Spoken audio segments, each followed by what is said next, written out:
Muy bien, dice así la palabra del Señor, capítulo 1. Cuando terminó de hablar al pueblo, Jesús entró en Capernaum. Había allí un centurión cuyo siervo, a quien él estimaba mucho, estaba enfermo, a punto de morir. Como oyó hablar de Jesús, el centurión mandó a unos dirigentes de los judíos a pedirle que fuera a sanar a su siervo. Cuando llegaron ante Jesús le rogaron con insistencia: este hombre merece que le concedas lo que te pide. Presten atención a lo que dicen los judíos acerca del centurión, ¿sí? Sepan ustedes que los judíos pertenecían al pueblo de Israel y el centurión estaba ocupando, es decir, pertenecía al imperio ocupador. Sin embargo, los judíos defienden al centurión. Dice: este hombre merece. No sé si alguien merece realmente el favor de Dios, pero dice: merece que le concedas lo que te pide. Aprecia tanto nuestra nación. Este era el concepto de este centurión. Aprecia tanto nuestra nación que nos ha construido una sinagoga. Por esos detalles entendemos que era un hombre de mucha autoridad en la ciudad. Dice versículo 6, así que Jesús fue con ellos. No estaba lejos la casa cuando el centurión mandó a unos amigos a decirle: Señor, no te molestes, no te tomes tanta molestia, pues no merezco que entres bajo mi techo. Presten atención a estos detalles. Los judíos decían: se lo merece. Y él dice: no lo merezco. Y dice: por eso ni siquiera me atreví a presentarme ante ti. Pero con una sola palabra que diga conmigo una sola palabra del Señor, quedará sano mi siervo. Yo mismo obedezco órdenes superiores y además tengo soldados bajo mi autoridad. Le digo a uno: ve y va, al otro: ven y viene. Le digo a mi siervo: haz esto y lo hace. Al oírlo, Jesús se asombró de él. Diga conmigo: Jesús se asombró. Esto también es poderoso. Y volviéndose a la multitud que lo seguía, comentó: les digo que ni siquiera en Israel he encontrado una fe tan grande. Al regresar a casa, los enviados encontraron al siervo sano. Alguien diga gloria a Dios. Esta palabra es tremenda, me parece fabulosa, fabulosa, realmente, como mucha de la palabra del Señor. Pero hay muchas cosas sobresalientes en toda esta historia bíblica que narra aquí el libro de Lucas. Hay muchas cosas que son sobresalientes. Número uno, este centurión, ¿qué cosas pueden hacer crecer tu fe? Porque Jesús se asombró de la fe. Y este es un caso similar, solamente hay un caso igual a este, donde Jesús se asombra de la fe, y es de otra mujer extranjera, la mujer sirofenicia. Y no hace mucho compartimos un pasaje bíblico, un mensaje acerca de esta mujer. Ella podía adelantar los tiempos, algo que no era para ella lo adelantó. Pero ahora este hombre podía transformar una realidad. La realidad que él tenía frente a sí mismo era una realidad de muerte, una realidad de sufrimiento, una realidad de padecimiento. Pero él tenía tanta fe, no tenía orgullo. Ahí toda la gente lo apreciaba porque él ofrendaba para la iglesia, ofrendaba para el pueblo judío, le construyó una sinagoga. Y una sinagoga es algo muy parecido a lo que podría llegar a ser un templo hoy.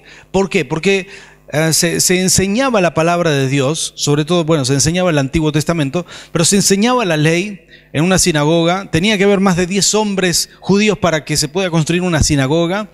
Se ve que en Capernaum había muchos hombres de Dios.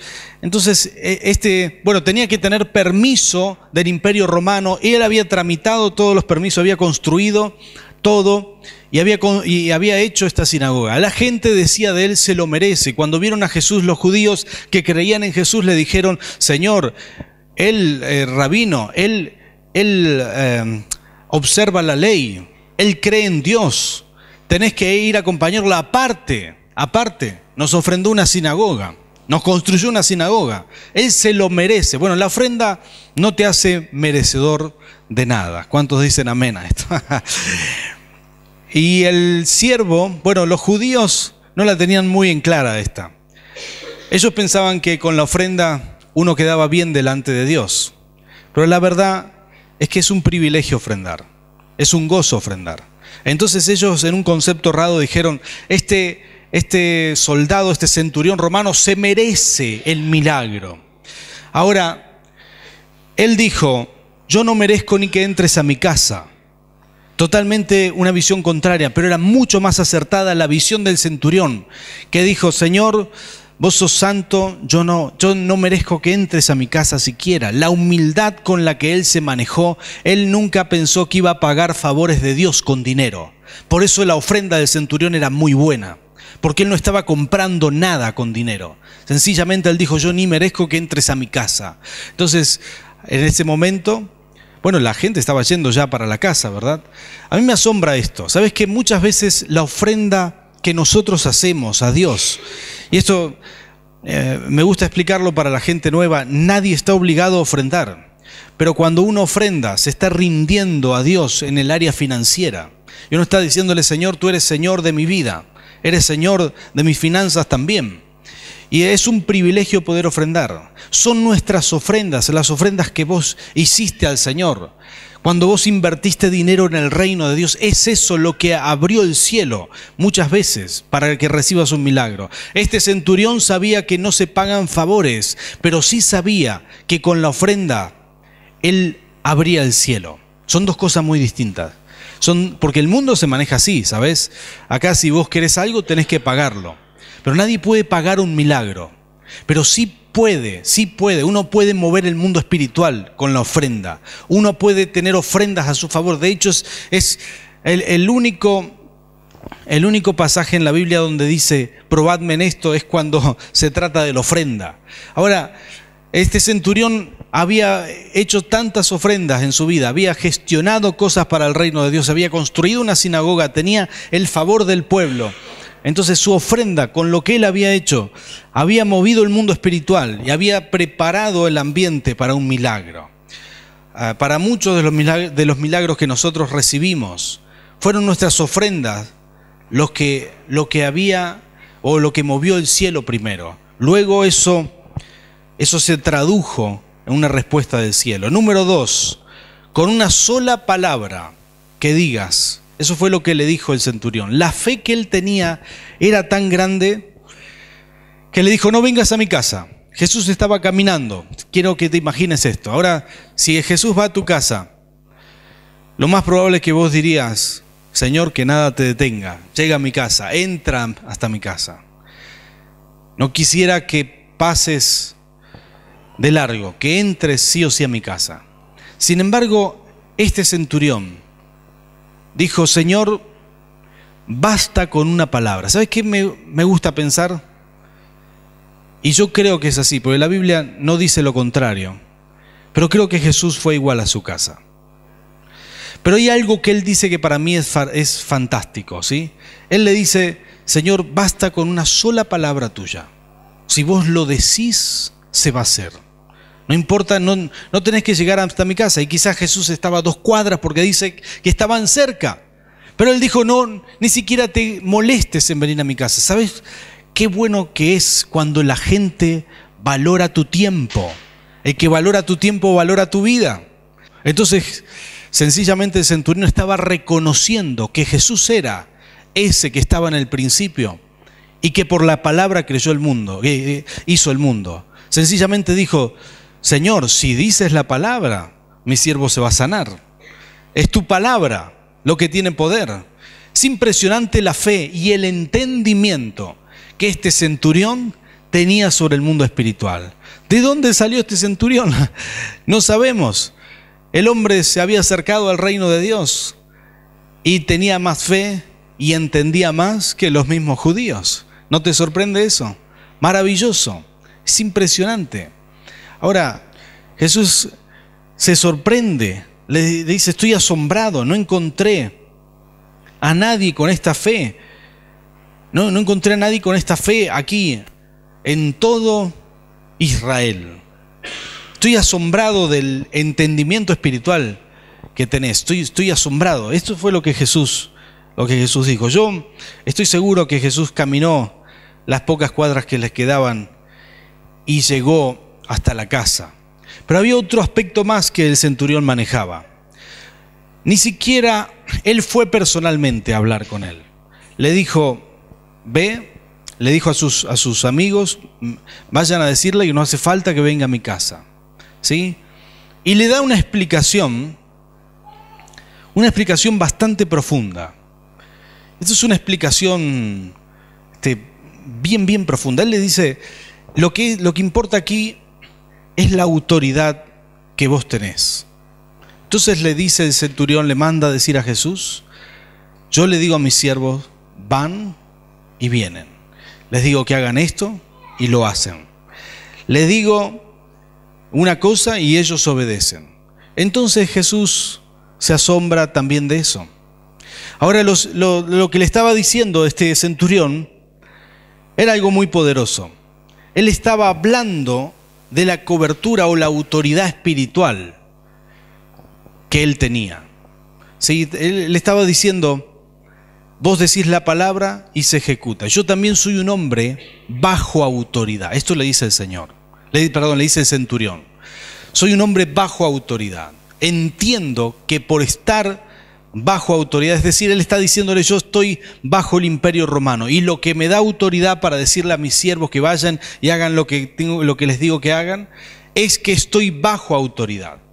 Ahora, no hay posición más poderosa sobre la tierra que estar bajo autoridad. Eso te da autoridad, estar bajo autoridad, pero estar bajo la autoridad correcta. Lo que el centurión le estaba diciendo, Señor, yo a partir de este momento estoy bajo tu autoridad.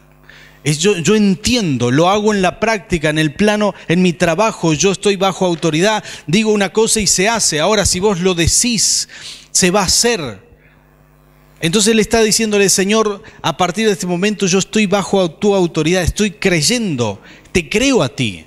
Esto que él dice es impresionante. Le dice, a partir de este momento voy a estar bajo tu autoridad. Quiero que entiendas esto. Mira lo que dice aquí la palabra del Señor. Vamos a leerlo, esos versículos otra vez. Dice, versículo 8, yo mismo obedezco órdenes superiores y además tengo soldados bajo mi autoridad. Le digo a uno, ve y va, y al otro, ven y viene. Le digo a mi siervo, haz esto y lo hace. Al oír Jesús se asombró de él y volviéndose a la multitud, y ahí fue que le dijo, no he visto fe tan grande en todo Israel. Sabes que el que está bajo autoridad está bajo una cobertura, está bajo el poder de Dios. ¿Sabes qué me asombra de esta palabra o en qué quizás me habló el Señor? No hay límites para la fe, no lo hay. El centurión manejaba los principios, estaba bajo autoridad, era una persona que tenía fe en Dios, había ofrendado, siempre había movido el mundo espiritual a través de la ofrenda, pero en este momento tenía una necesidad, tenía a su criado enfermo, que para él era muy importante, dice a quien amaba mucho, ¿sí?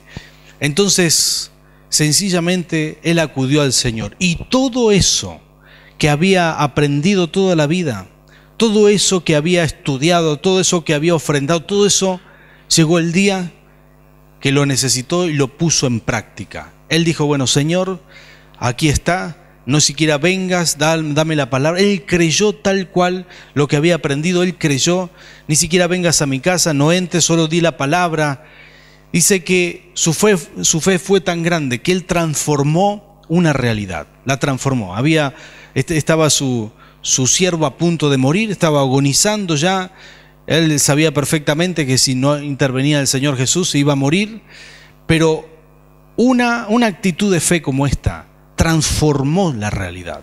Quiero decirte esto, en esto me habló el Señor. Sabes que nosotros todo el mundo pasa por situaciones difíciles, todo el mundo, ¿sí? Nadie se salva de eso, porque seas cristiano no quiere decir que a partir de que conoces al Señor o que te aferrás al Señor, tu vida es color de rosa. ¿Cuántos pueden dar testimonio de que eso no es así? Ahora, el punto es cómo nosotros aplicamos la fe que hemos aprendido, que hemos practicado, las enseñanzas que hemos recibido, cómo las aplicamos. Hay momentos en donde todo lo que aprendiste toda la vida, igual que el centurión, en ese momento se tienen que poner en práctica. En ese momento hay que reclamar esas promesas del Señor. Estaba ministrando a algunas personas en esta semana, me dijeron algo muy interesante, ¿no? Que necesitaban de Dios. Y yo le dije, tenés que reclamar las promesas, tenés que reclamarlas. Este es el momento, ya está. No necesitas una palabra nueva, solamente tenés que orar por eso que creíste. El tema es si lo creíste. Cuando uno lo creyó en serio, a veces nosotros necesitamos poner en práctica esa fe, ponerla en práctica. Llega el momento que uno necesita, ¿sabes qué? A lo mejor estás aquí, tenés una necesidad, tenés a alguien enfermo, tenés una situación, tenés... Quizás no es una persona, pero pueden ser tus finanzas personales que están a punto de morir, a punto de quiebra. Puede ser tu vida matrimonial, puede ser cualquier cosa. Quiero decirte que la fe es un poder para transformar nuestra realidad. Este es el momento de aplicar esa fe que transforma la realidad, de no resignarte.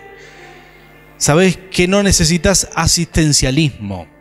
Que alguien te visite, que alguien ore por vos, que haga el plano emocional. Si ya tenés fe, una fe madura, lo que necesitas es que Jesús suelte la palabra. Solamente eso, que Él suelte la palabra. El centurión le dijo, ni vengas a mi casa. Señor, solo soltá la palabra. Hay gente que espera, no, que un líder le visite, que lo levante de ánimo, que le mande un mensaje, que el pastor pase a apapacharle un poco. Pero no es así. Lo que vos necesitas viene del Señor. Una sola cosa. Él es el creador del cielo y de la tierra. Él creó el mundo con su palabra. Sobre tu situación tenés que decirle, Señor, suelta la palabra. Suelta la palabra. Quizás necesitas una palabra de prosperidad, una palabra de sanidad familiar, una palabra de sanidad física, no lo sé, pero este es el momento de que apliques esa fe y cierres tus ojos ahí donde estás. Y aquellos que nos ven por internet, por televisión, pueden hacer lo mismo, cierren sus ojos ahí donde están y apliquen esta palabra, apliquen esta palabra. Padre amado, Señor, mira nuestro corazón. Señor, mira nuestra necesidad, Señor. Señor, no necesitamos ninguna otra cosa, solamente que tú sueltes la palabra. Señor, no necesitamos un aliento emocional. Señor, no necesitamos, Señor, figurar en nada, solamente necesitamos que tú sueltes la palabra. Ahora escucha la oración de tus hijos, la oración de tu pueblo, de acuerdo a su necesidad, de acuerdo a lo que te están clamando en este momento. Espíritu Santo, suelta la palabra. Suelta la palabra, Jesús, la palabra de milagro, en el nombre de Jesús.